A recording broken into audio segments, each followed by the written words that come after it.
Perfect. Hi, my name is Brendan Trout. I'm doing my capstone presentation here. I did mine on professional growth and development, which is something that I found to be a huge good thing for me that I've learned to enjoy and work through. So I'm going to go through that. My competency statement is I'm competent at seeking new ideas to improve my teaching ability, or I'm good at going to find new learning experiences, working with teachers and colleagues. So that's kind of been something that I've learned to appreciate and work throughout my teaching career. Two guiding questions that I kind of used throughout this were I engage with my colleagues to provide learning abilities and learning strategies from them. And I also kind of identify what I have left to learn or ways for me to grow as a teacher. I kind of beginning of my teaching career, I thought that I knew everything and I thought that everything was going to be easy, but I learned very fast that it wasn't, and I learned that I needed to find what I needed to work on more, and I needed to find how I was going to fix it. So that's kind of why I felt like this is something that would be good for me. My first artifact is going to be a video. It's about 24 minutes in. I'm not going to show you a whole lot because you can't really hear it that well, but I'm teaching and I'm working. It's long division. I'm at Roper Elementary, 5th grade. And basically what I learned is that I did not know any of the stuff that I was teaching. I was writing a problem. I picked a problem on that day at that moment, and I started working through it, and then I realized that I didn't know how to solve it.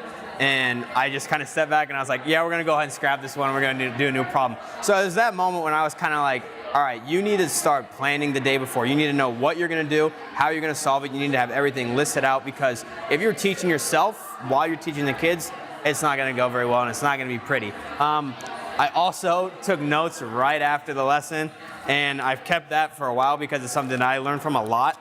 And I wrote it here. I wrote a couple things. Understand the material was underlined and in bold letters because I did not understand the material. I know long division. You know, it's not that hard, right? You're old enough, you know long division.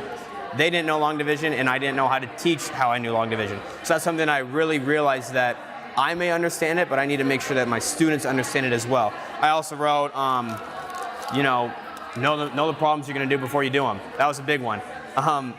After that lesson, it kind of crumbled and got worse and worse as the day went on. I ended up scrapping the entire lesson, and I just went around and helped the kids one by one, so it turned into like more of an intervention than a lesson. And I realized that, one, I panicked, and two, I just didn't have the lesson built as well as I should have. But right here, I wrote failure is success if you learn from it. So this is kind of something that I view as a success because I learned what I needed to do better as a teacher, and that was something that was super beneficial for me as a teacher, is that massive failure that I had.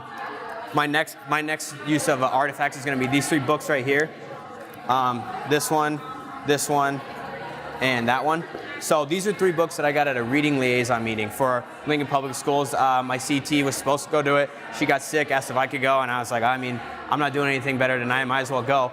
I learned so much from that meeting. I got a chance to talk to teachers, got a chance to talk to district teachers. I talked to so many people and I learned so much, and I got 3 free books out of it. But these are books that I'm gonna be able to use throughout my entire teaching career. I'm gonna read them this summer. I was just told that I should also read them throughout the school year, just so I can read it while I'm teaching, but also try and implement what I've read into what I'm teaching currently. So this is another part where I would just learn so much, and I realized that if you take that extra time to step out and learn from other people, or to kind of engrave yourself into the district, then you can just learn so much and you can become such a better teacher because you took that extra time out and you understand that teaching isn't a show up at 8, leave at 3. You have other stuff that you can do and other people that you can learn from. So that's something that I found was just an amazing experience for me, and I learned so much. I also went to a math liaison meeting after that, and that was another incredible experience where I learned math curriculum was not going very well at the time, and there was a lot of upset teachers, but I learned from that, and I learned what all the other teachers around the district were doing and how they were working to teach the certain curriculum and certain stuff, and that was super helpful for me. So that was kind of, I'm gonna do that more often. One of the first questions I asked in an interview is, how do you promote professional development, or what classes do you offer in the summers? And districts offer a lot, and I'm very excited to get started on those as soon as I can, so I'm looking forward to that. My third artifact is Dreambox Learning. It's not something that's used regularly in schools. So this year, my student teaching at Elliott Elementary, 5th grade, they have tutoring after school, and it was another thing I didn't have to go. I could have left right when school ended. I could have gone and been done, but they come in at 3:15 and they leave at 4:15. They do just quick tutoring stuff, and this is something that they use all the time. This is kind of like the little interface where they have lessons. If you complete a lesson, you get to play a game. And it's just a motivational thing for them. And there's so much data for the teacher to use. I mean, they can look and say like, okay, I have these 3 kids. They're all in a 6th grade level and 5th grade. So those are the kids that are ahead. You have kids that might be at a 4th grade level, but it also gives them that motivation. You know, like a couple more lessons and you'll probably be in 5th grade. Or, you know, it works so with them. Kids can work together on them. You know, like, oh, I just did that one yesterday. Like, here's what I did. Or here's how I did this.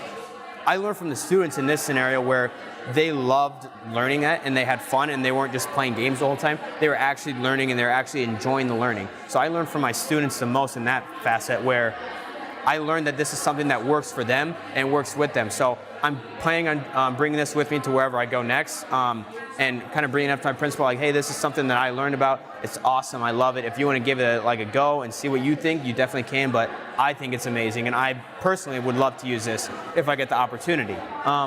Moving on from my third artifact, we have my in synthesis, basically the whole wrap-up type of thing. I realized that there's numerous and countless opportunities to grow professionally that you wouldn't know about unless you put yourself out there or you ask questions. I've been huge on asking questions to teachers, people in the district, other colleagues, and other student teachers as well. I ask people questions all the time. I'm probably annoying to them. But I want to learn more, and I'm always trying to become a better teacher and understand that I can learn from those around me. You know, it's not just my single classroom and my 15, 20 kids. There's other teachers that are doing the same thing that I can learn from. You know, like, what did you do for this? Or how are you doing this? What do you think about if I did this? Just kind of learning from those people and getting, like, you know, their 2 cents whenever you can. I also learned that you can learn from different parts of the school, you know. You can learn from the district, you can learn from the principals, other teachers, and the students. They all work together, you know. It's a teamwork thing. It's not I'm teaching the students, they're teaching me as well. And everybody around me is teaching me. So it's just, I've learned that you can use everybody around you to help yourself and help your students eventually. And in reflection, teachers are learners too. You know, we're not only just giving lessons, we're also taking lessons. I learn so much and I'm always excited to learn. I've also learned that it's fun to learn, you know. I have a joy looking back and watching that terrible lesson and realizing that I have grown so much and I've become such a better teacher because I had that lesson, because I failed, and because I was able to learn from that and kind of grow and say, like, okay, this is what you did wrong. Let's make sure we don't do that again, and let's move on from that and become a better teacher because we had that failure. And then finally, it takes time and effort. I've touched on this a few times, but teaching is not an 8 to 3 job. You know, you have to come in early, you have to leave late. There's so many different things you can do. You can take other classes, and that's kind of been something that I've realized and I've come to enjoy. It's been a fun experience for me, and I plan on continuing that. Moving forward, I've accepted a job in Millard at Nyhart Elementary in 4th grade, so I'm very excited about that. I'm looking to bring a lot of stuff I've learned here at the university to that area, but also looking to take some stuff they know and learn from them as well. I think that's something that's going to be extremely beneficial to me, is that I have 5 people on my team, so that's 4 other people that I can kind of talk to and get their ideas on certain things, which will be super helpful for me. I've also kind of planned on taking other classes and learning other stuff through different university credits, because I mean, I never want to stop learning and I never want to stop growing as a teacher. The last thing I want is to become stagnant and just be happy with where I'm at, because I want to continue to be better and better for my students and also for the school. You know, if I have to move different grades, I'd be more than willing to do that. So that's kind of what I've learned. Had a great experience and it's been a lot of fun so far.